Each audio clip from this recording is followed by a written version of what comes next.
A struggling street musician in Dublin, Ireland meets a Czech immigrant who understands his songs, and over the course of a week, they make beautiful music together and fall for each other. Once is a musical that doesn't feel like a musical. It's my all-time favorite movie about music. This is a perfect example of a lightning in a bottle movie. It doesn't work if they had used HD cameras. It doesn't work with the original intended lead, Cillian Murphy, singing the songs. It is perfect as it is.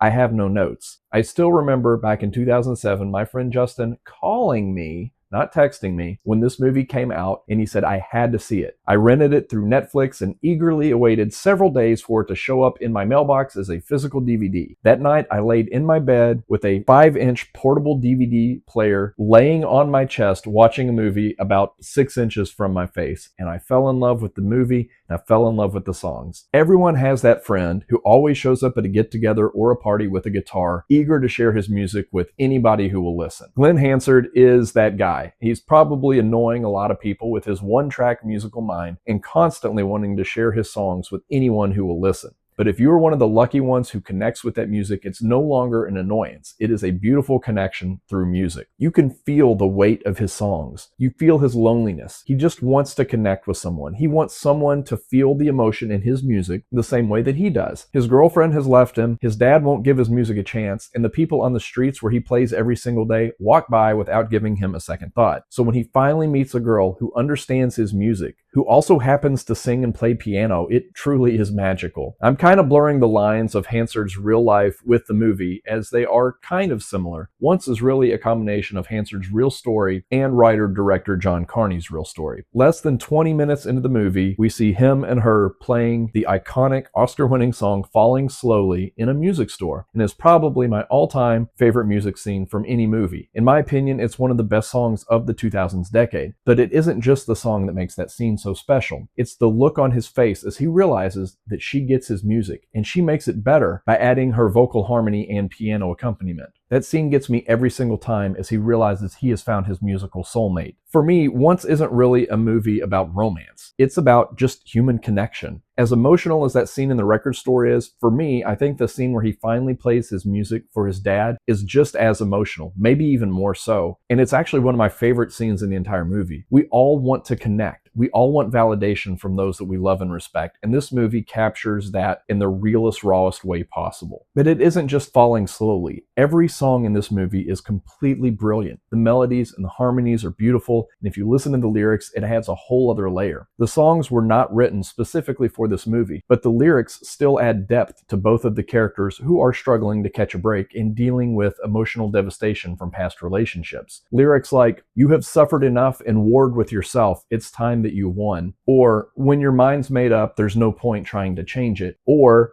"Are you really here, or am I dreaming? I can't tell dreams from truth. It's been so long since I have seen you, I can hardly remember your face anymore." Now, when this movie came out, I played in a metal band, and the drummer of that band was a punk goth kid who pretty much listened to nothing outside of the punk and metal genres. He came over one day, and I mentioned how amazing Once was, knowing that he wasn't going to care or give it a chance. But to my surprise, he had seen it, and he had learned to play and sing many of the songs on guitar. So we bonded over the movie and played some of the songs in my living room. It was a very special day. A good song transcends genre. An Irish singer-songwriter somehow won over a metal kid from Kentucky. That being said, similar to the soundtrack for Tenacious D and The Pick of Destiny, the songs don't work quite as well without the context of seeing them in the movie. But once you have that context, you can listen to the soundtrack and be transported right back into the movie. I love watching him and her grow as artists, and even though they both want more than the music, they know it's complicated, and they're forced to make a hard adult decision about the future of their relationship. They are nameless in this movie, and it doesn't matter. The musical connection is all that matters. John Carney makes great movies about musicians finding their voice. Sing Street is definitely the crowd pleaser. It's a similar story with a larger budget and excellent songs. I think most people agree that Sing Street is the better movie, but for me, Once is the most special. Having the actual artist who wrote the songs be the lead actor and actress in this movie adds so much more weight to them. And I also want to call out a little Easter egg. In one scene, he asks her, "How do you say, 'do you love him?' in her native language?" She tells him, and then he asks her, "Do you love your ex-husband?" Her response is in Czech, and it is not subtitled. Translating her answer adds another emotional layer to the film that goes by unnoticed to English speakers, and it's one of my favorite moments in the movie. I was lucky enough to see all of the songs from Once performed live in 2008. Hearing Glen Hansard tell the stories of how the songs came to be and being in the room with him and Markéta Irglová singing their hearts out, it was a very special concert for me. It isn't too often that you get to feel like you're living inside one of your favorite movies. Seeing Hansard a second time in 2024 opening for Pearl Jam was also very special. He went from busking in the streets of Ireland as a struggling musician to making a movie that won him an Oscar, and then found himself touring the world with some of the biggest bands of all time. It is a truly amazing story. Once never really found mainstream success, but there is a rabid fan base, myself included, that I think are going to keep talking about this movie, and hopefully its legacy continues to grow. Steven Spielberg loved it, Roger Ebert loved it,